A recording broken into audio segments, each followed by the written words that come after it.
taat dan kerja, tetap ku rasa tangannya. Shalom Jemaat GKI Sangkrah Solo, jumpa lagi di Renungan Harian GKI Sangkrah pada tanggal 4 Juli 2025. Sebelum kita mulai Renungan Harian pada hari ini, mari kita tunduk dalam doa untuk mempersiapkan hati dan pikiran kita supaya dipimpin oleh Roh Kudus dalam belajar firman Tuhan. Mari kita berdoa. Bapa yang baik, Bapa yang bertahta dalam kerajaan surga yang mulia, kembali kami menghadap hadirat-Mu Tuhan, mengucap syukur untuk berkat yang Tuhan sudah berikan kepada kami.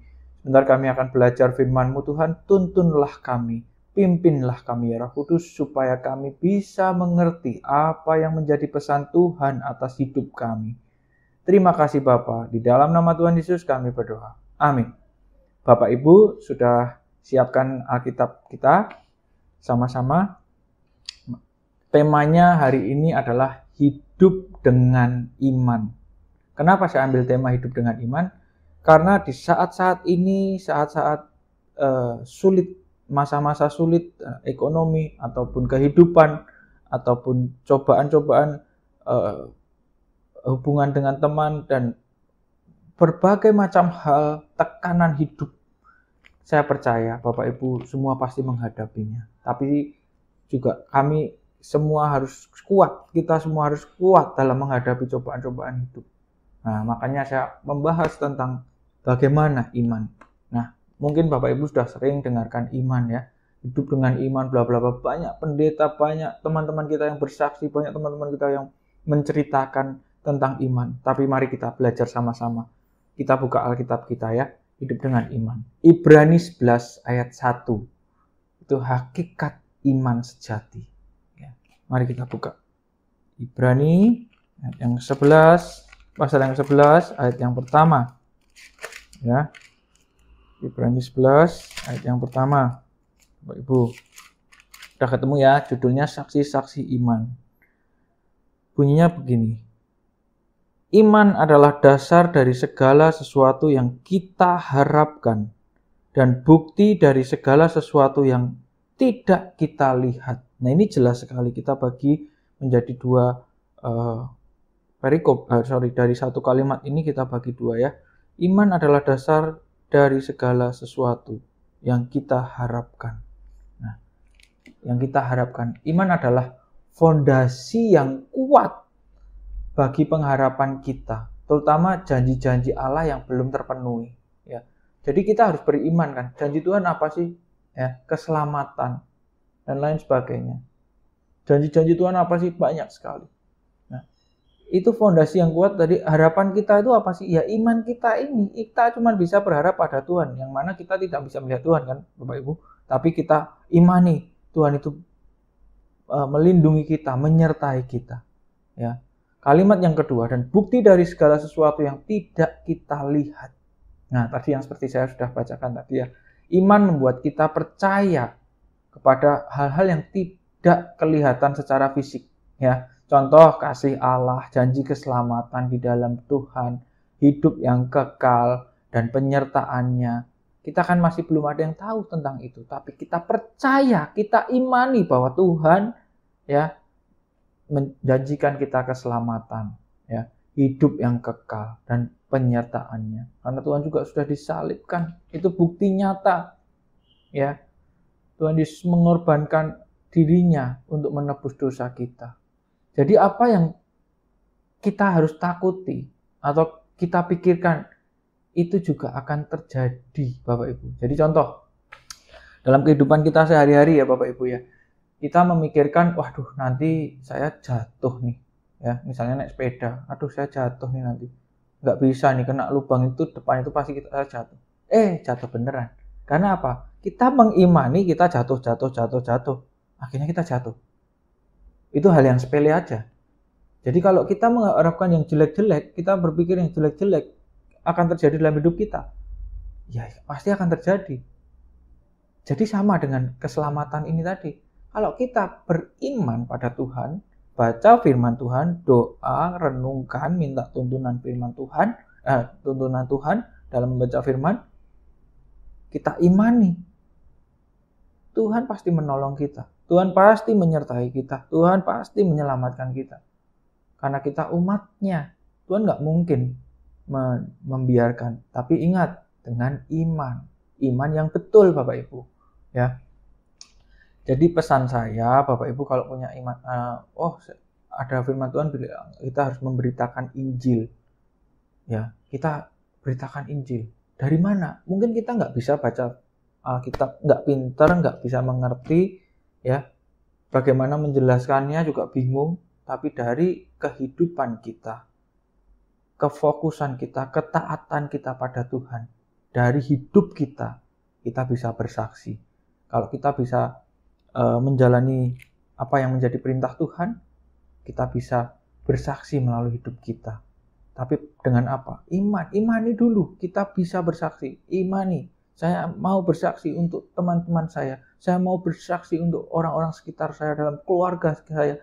Supaya anak-anak dan istri ataupun suami mau melihat hidup saya ini berubah. Ya. Imani bahwa kita bisa berubah menjadi baik. Bisa menjalankan firman Tuhan. Ya, jangan menunda-nunda Bapak Ibu. Jadi pemberita Injil lewat hidupmu. Imani itu. Ya, walaupun kita nggak pintar menyampaikan kata-kata, tapi Tuhan mau pakai kita. Dari orang-orang sekitar kita melihat, contoh anak kita melihat, figur seorang ayah yang baik, taat pada Tuhan.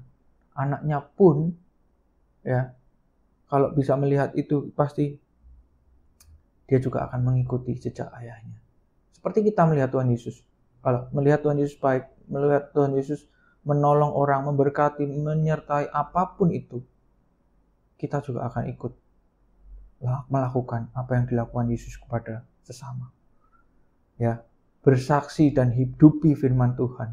Nah, bagaimana caranya bersaksi dan hidupi firman Tuhan? Baca firman. Ya, baru bisa melakukan. Nah, kalau nggak bisa melakukan, imani bisa melakukan. Pasti kita bisa melakukan. Minta tuntunan Roh Kudus.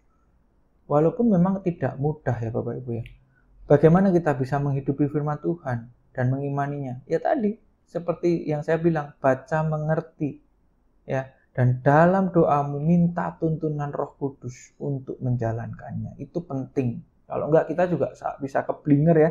Baca firman Tuhan itu bisa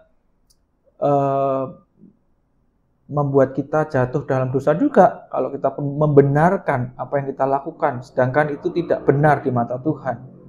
Ya, makanya kita minta tuntunan Roh Kudus, doa. Jadi dari surat Paulus untuk jemaatnya di Roma, Bapak Ibu. Roma pasal 10 ayat 17. Ini ayat hafalan, mungkin Bapak Ibu ingat ya. Roma 10 ayat 17. Jadi iman timbul dari pendengaran, ya. Dan pendengaran oleh firman Kristus. Bicara tentang keselamatan melalui iman. Nah, kenapa saya selalu mengungkapkan iman tentang keselamatan? Karena ini loh, tanpa iman, kalau hanya berbuat baik, itu tidak menyelamatkanmu. Karena yang akan kita angkat adalah kitanya. Saya sudah berbuat baik kok Tuhan. Nah, nggak boleh. Imani bahwa Tuhan sudah mengasihi kita terlebih dahulu, makanya kita harus mengasihi Dia, menjalankan firman-Nya, ya. Jadi ingat Bapak Ibu. Jadi iman timbul dari apa? Pendengaran, dan pendengaran oleh firman Kristus. Jadi kalau kita imani hal-hal yang buruk, otomatis itu bukan dari firman Kristus. Betul Bapak Ibu? Kita harus mengimaninya. Supaya iman kita kuat, maka kita harus baca, mendengarkan firman Tuhan setiap saat. Firman yang kita dengar akan menanamkan kebenaran dalam hati dan menguatkan iman kita kepada Tuhan. Jadi penting sekali untuk baca firman, ya. Baca firman Tuhan ini penting sekali untuk menguatkan iman kita. Di saat kita terpuruk, di saat kita susah, di saat kita banyak godaan, kalau kita tidak mendengarkan firman Tuhan, ya, itu kita juga akan keblinger Bapak Ibu. Contoh, kita juga nggak pernah baca firman misalnya, nggak pernah dengar YouTube ataupun renungan harian ataupun datang ke gereja, ya kita bisa keblinger Bapak Ibu, karena nggak ada pegangan, nggak ada arah tujuan kita tuh kemana. Kalau kita pegangan firman Tuhan, jelas arah kita tuh ke atas, ke Tuhan. Ya, firman ini yang bikin siapa? Tuhan. Kita bisa imani firman ini, kita jalankan, minta tuntunan Roh Kudus. Ya, imani. Ya. Di saat kita terpuruk, orang lain justru diberkati. Kadang kita iri, kadang kita benci untuk kenapa Tuhan hidupku ini seperti ini. Ya, kita iri pada orang lain. Jangan iri, tapi tetap imani. Tuhan selalu menolong kita. Dalam kehidupan ini Tuhan selalu menolong kita. Tepat pada waktunya. Ya, waktu Tuhan selalu tepat dan indah pada waktunya. Seperti banyak teman saya yang mengeluh ataupun saudara-saudara sekitar saya mengeluh. Kenapa kok begini, bisnis sepi dan lain sebagainya. Tapi yang lain, kita lihat teman-teman kita yang lain, yang mungkin kita tidak dekat, mereka justru diberkati. Jadi di mana kita di dunia ini selalu ada yang diberkati, mungkin yang terpuruk, ada yang terpuruk, ada yang diberkati. Ya, selalu. Nggak mungkin semua diberkati lah. Terus siapa? Ya, walaupun cara pandang kita harus positif. Di saat kita terpuruk, di titik yang terendah, ya, kita harus tetap bersyukur. Tuhan ini memproses kita di saat kita terpuruk untuk dipersiapkan menjadi yang terbaik, ya, untuk diberkati, untuk dipakai Tuhan lebih lagi. Kita harus positif dan kita imani bahwa ini tuh dari Tuhan. Ini prosesnya Tuhan. Kita percaya. Mungkin susah untuk menjalani, tapi iman penting Bapak Ibu. Baca firman, imanin ini. Firman Tuhan ini tuh bagus untuk pertumbuhan iman kita. Kalau tanpa firman Tuhan, tanpa baca, tanpa dengerin renungan harian atau renungan-renungan dari YouTube lainnya, atau datang ke gereja, bagaimana? Kita nggak punya pegangan. Kita terombang-ambing seperti kapal di laut yang bakal karam, tenggelam. Ya, oke. Kita baca Yesaya 41 ayat 10. Mungkin Bapak Ibu juga udah hafal ya. Saya ingat ini. Jadi kenapa saya selalu kaitkan dengan firman Tuhan? Karena saya takut keblinger tadi Bapak Ibu. Kalau enggak nanti jadi pendapat saya, bukan pendapat Tuhan atau firman Tuhan. Nah ini penting. Belajar firman Tuhan benar-benar Bapak Ibu. Untuk kita bisa melakukannya seturut dengan kehendak Tuhan. Yesaya 41 ayat 10. Janganlah takut, sebab aku menyertai engkau. Jangan bimbang, sebab aku ini Allahmu. Ya, Bapak Ibu. Aku akan meneguhkan, bahkan akan menolong engkau. Aku akan memegang engkau dengan tangan kananku yang membawa kemenangan. Nah, Bapak Ibu ingat ya firman ini, Yesaya, janganlah takut sebab aku menyertai engkau. Jadi di saat kita terpuruk, jangan takut. Tuhan mau proses kita. Justru kita ini diberkati. Nah, dari cara pandang kita ini yang harus kita rubah. Bagaimana kita memandang suatu proses yang dibuat oleh Tuhan untuk hidup kita. Bagaimana kita mampu tidak melakukan dan melewatinya. Dalam kehidupan kita sering Bapak Ibu, dalam keadaan ekonomi saat ini yang sulit, pekerjaan banyak orang di PHK, banyak masalah kehidupan yang lain, entah itu bayar sekolah, nggak punya duit dan sebagainya. Kita semua mengalami Bapak Ibu. Tapi imani, Tuhan pasti menolong kita. Tepat pada waktunya. Jadi kalau memang belum saatnya kita memiliki sesuatu, ya kita imani. Berikutnya kalau ini memang rencana Tuhan, Tuhan pasti berikan. Tuhan pasti siapkan. Percaya Bapak Ibu. Iman kita asah terus melalui firman Tuhan. Dan kumpul dengan orang-orang yang memang tahu firman Tuhan. Kumpul dengan orang-orang yang cinta Tuhan. Supaya hidupmu juga akan mencintai Tuhan. Secara tidak langsung kalau kita berkumpul dengan banyak orang yang tidak mendengar firman Tuhan, ya kita akan ikut. Makanya ikutlah orang-orang dan belajar firman Tuhan bersama.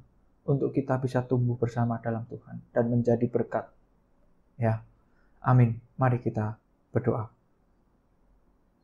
Ya Tuhan yang hidup dan penuh kasih. Hari ini kami datang di hadapan-Mu, membawa hati yang rindu dikuatkan oleh iman yang sejati. Engkau berkata dalam firman-Mu bahwa iman adalah dasar dari segala sesuatu yang kami harapkan, dan bukti dari apa yang tidak kami lihat. Tuhan, seringkali kami tidak melihat jalan keluar, dan kadang iman kami goyah. Tapi hari ini kami mau percaya kepada janji-Mu, bukan pada apa yang terlihat. Dan ketika rasa takut datang, saat hati kami bimbang dan jiwa kami lelah, kami mau berpegang pada janji-Mu. Kami percaya bahwa Engkaulah yang meneguhkan, menolong, dan memegang kami selalu. Terima kasih Bapa, terima kasih. Bangunlah iman kami hari demi hari. Jadikan kami umat yang percaya, bukan karena melihat, tetapi karena mendengar dan mengenal suara-Mu. Di dalam nama Tuhan Yesus, kami serahkan seluruh kehidupan kami ke dalam tangan dan pimpinan-Mu.